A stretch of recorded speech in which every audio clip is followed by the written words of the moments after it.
Powers Day 593 na tayo at meron tayong 5 basic pattern na i-share dito. At ang counting natin dito ay 1 yen, 2 yen, 3 yen, 4 yen.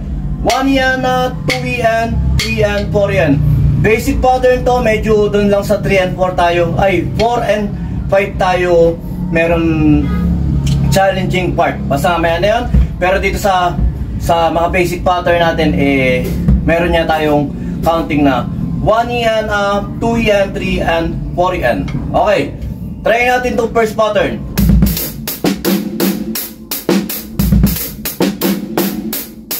1 yen, 2 yen, 3 and 4 yen. 1 yen, 2 yen, 3 and 4 yen.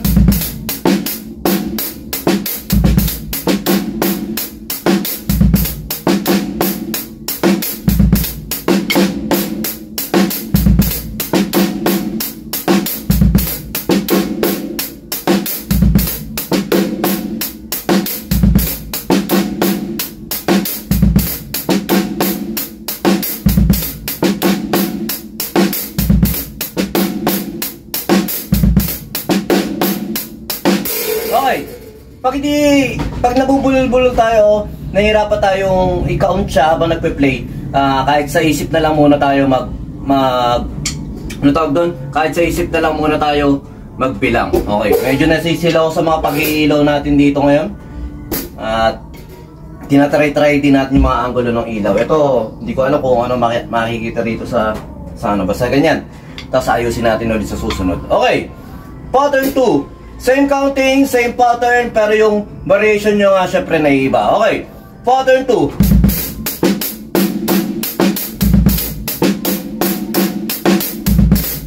Okay, ulitin natin. Pattern 2.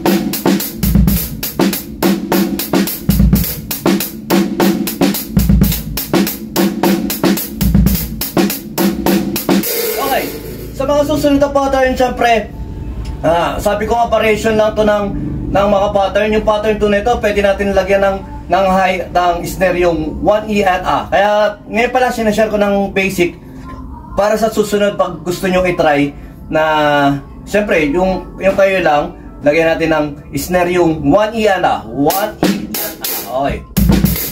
Diba ganun? Okay.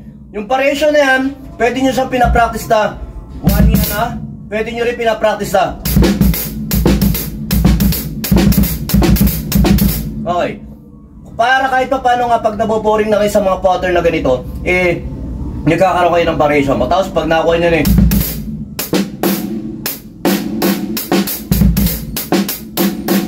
di ba nakuha nyo na yung pattern na yan, lagyan nyo ng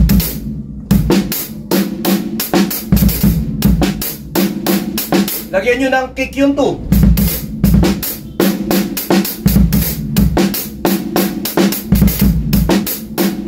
So, lagyan nyo ng kick yung 4.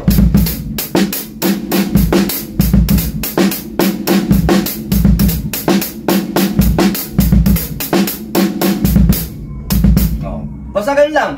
Variation lang. Pero dito nga tayo sa basic pattern nito, nagsisimula. Tapos expand nyo na lang, palawakin nyo na lang yung imagination nyo. At baka, syempre may ma-discover din kayo pattern. Pero dito nga sa pattern 2, ang counting natin, 1 yan, 2 yan, 3 yan, 4 yan, 1 yan, 2 yan, 3 yan, 4 yan. Okay, pattern 3, ito yung isa sa paborito ko rito. At challenging din, pero kahit pa paano kayang-kaya rin naman natin to. Kayang-kaya natin lahat to. Okay, same counting, same, pero syempre yung pattern niya hindi. Kasi nga yung variation ng snare, doon lang tayo nagmo-move at doon tayo nagkakaroon ng kakaibang pattern sa pagmo-move lang natin ng ating snare.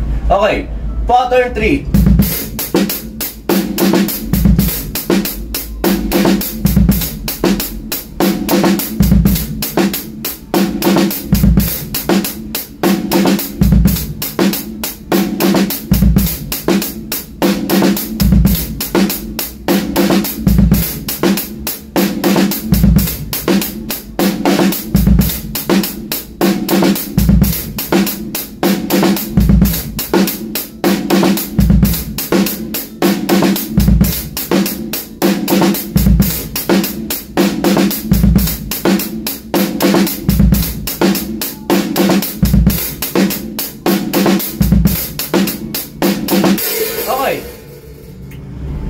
napansin nga pala ako kanina, nag-adjust ako ng pedal. Sa tagal-tagal ko na siyempre nagda-drums, marami na rin tayong pedal na natapakan. At marami na tayong pedal na nagamay o na testing. Ito matagal na sa akin itong pedal na ito. Pero yun nga, dahil nga may ibang pedal akong ginagamit sa baba pag ako yung nagpapractice sa rudiments, naninibago ko pag sumasampa ako rito sa pedal ko nito. Ngayon nga, parang napansin ko, sa control pala, kung gusto mo nang, kasi consistent yung control sa... Ang ginawa ko nung nakarang araw, tinaas ko yung tension niya.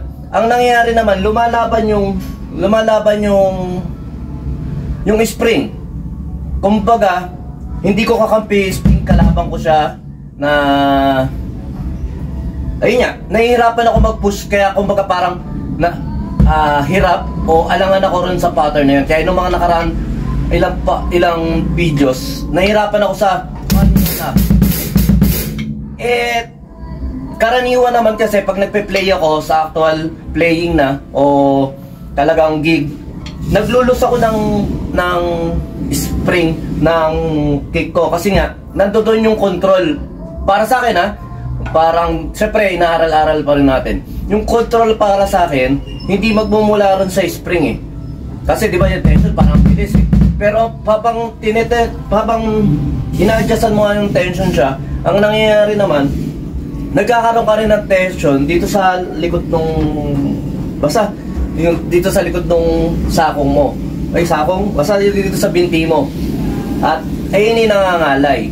Ngayon naman, nung tinatry ko nga siya na naluwagan, ang nangyari nga ay mas naging komportable ang pagpe-play at mas komportable yung pagkikik natin. Ayun lang. Sa pagdadrums natin, kung saan kayo maging komportable, ayun ang pinaka-importante. Ayun tandaan nyo yun. Kung saan kayo magiging komportable, ayun ang pinaka-importante. Yan. Siyempre basic na turo sa atin, lahat ng kahit nahawakan lang natin itong mga na yan, kailangan abot natin, hindi tayo nag-extend. Kung nag-extend tayo ng konti, ibig sabihin, mas maganda ilapit natin para ang stick natin ay pinaka-extension lang ng ating mga kamay.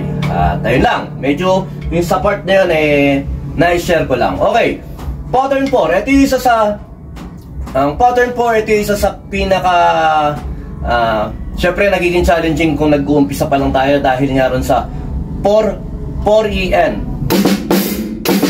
May ganun siya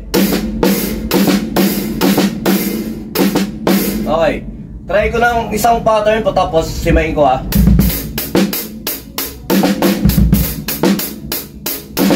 Okay, pagkailang natin yun.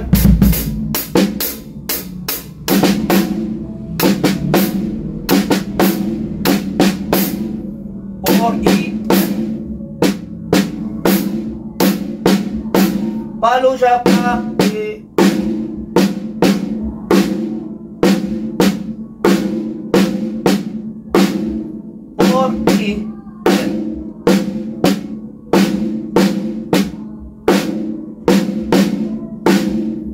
Meron siyang motion na 4E. Okay. Ayun yung exaggerated na motion, pero syempre dahil nga kabisado mo na siya ng konti, lumiliit na lang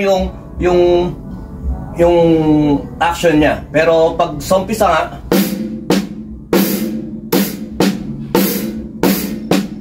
okay, try natin to. 1 yan, 2 yan, 3 yan, 4 yan.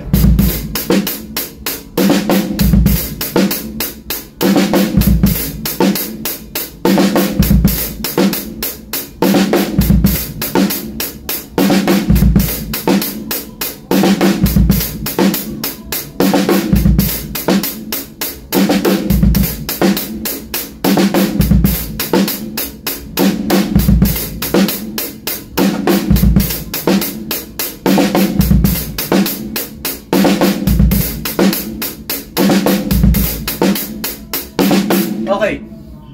Sa pattern nito, medyo siyempre, sabi ko nga ginagamay-gamay ko pa lang din, pero yung technique niya, inaaral-aral din natin kasi nga sunod-sunod siya na hayat at saka hayat 1. Ay, sunod-sunod siya na Esther.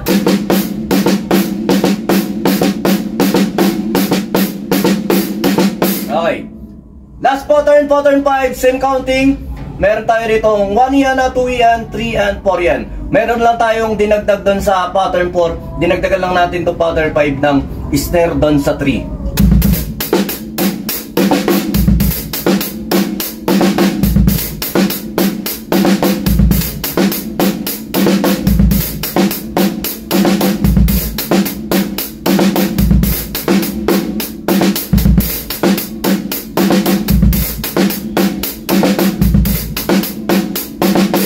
Bagalan ko konti.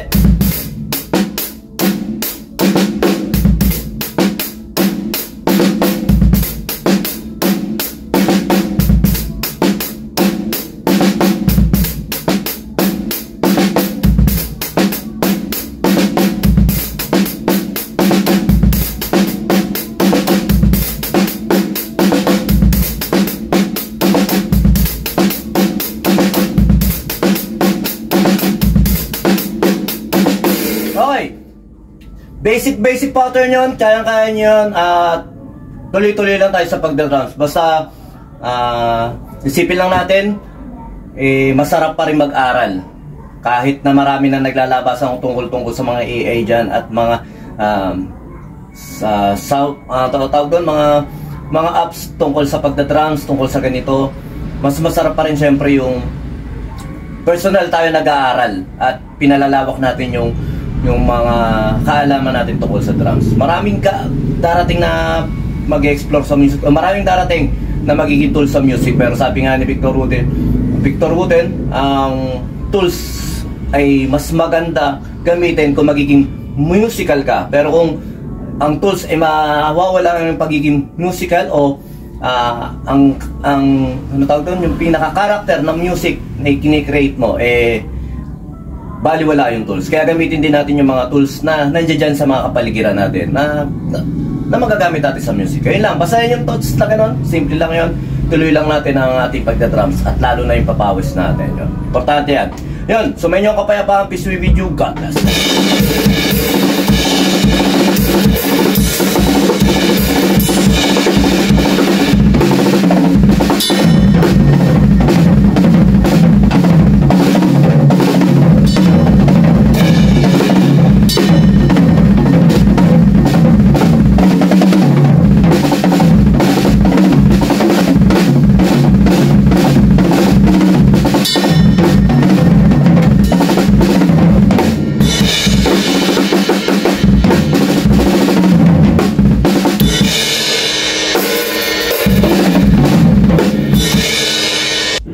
B-Jam Lights and Sounds. Yun mga boss, baka may mga upcoming events kayo dyan na nangangailangan ng lights and sounds, band equipments o full band acoustic band. PM lang po kayo sa amin. Pwede po namin kayo matulungan sa lahat ng klase ng okasyon, gaya nga ng birthday, kasal, binyag at party. PM lang po kayo sa page namin sa B-Jam Lights and Sounds at pwede nyo rin po kami makontak sa number na 0935-311-7520. At yun, maraming salamat din sa mga kaibigan natin at mga repeat client natin na nagla-like, nag-share at nagpa-follow syempre sa aming page na B-Jam Lights and Sounds at sa YouTube channel din po natin. Maraming salamat.